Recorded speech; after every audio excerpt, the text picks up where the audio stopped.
असंगठित अर्थव्यवस्था पर दूसरा बड़ा आक्रमण जीएसटी। जीएसटी यूपीए का आइडिया था।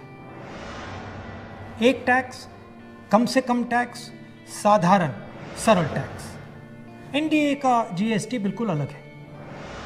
4 अलग अलग टैक्स, 28% तक टैक्स और बड़ा कॉम्प्लिकेटेड, समझने को बहुत मुश्किल टैक्स। जो स्मॉल एंड मीडियम बिजनेसेस हैं वो इस टैक्स को भर ही नहीं सकते और जो बड़ी कंपनियां इसको आसानी से भर सकती हैं वो 5, 10, 15 अकाउंटेंट्स लगा सकते हैं। ये 4 अलग अलग रेट क्यों हैं? ये 4 अलग अलग रेट इसलिए हैं क्योंकि सरकार चाहती है कि जिसकी पहुंच हो वो जीएसटी को आसानी से बदल पाए और जिसकी पहुंच ना हो वो जीएसटी के बारे में कुछ ना कर पाए। पहुंच किसकी है? हिंदुस्तान के सबसे बड़े 15-20 उद्योगपतियों की पहुंच है।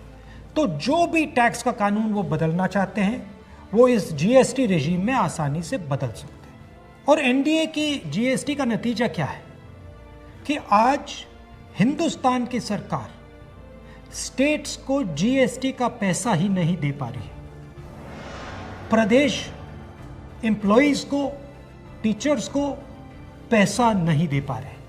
तो जीएसटी बिल्कुल फेल है, मगर ये सिर्फ फेल नहीं है, ये एक आक्रमण है गरीबों पर, स्मॉल एंड मीडियम बिजनेसेस पर। जीएसटी टैक्स की व्यवस्था नहीं है, जीएसटी हिंदुस्तान के गरीबों पर आक्रमण है।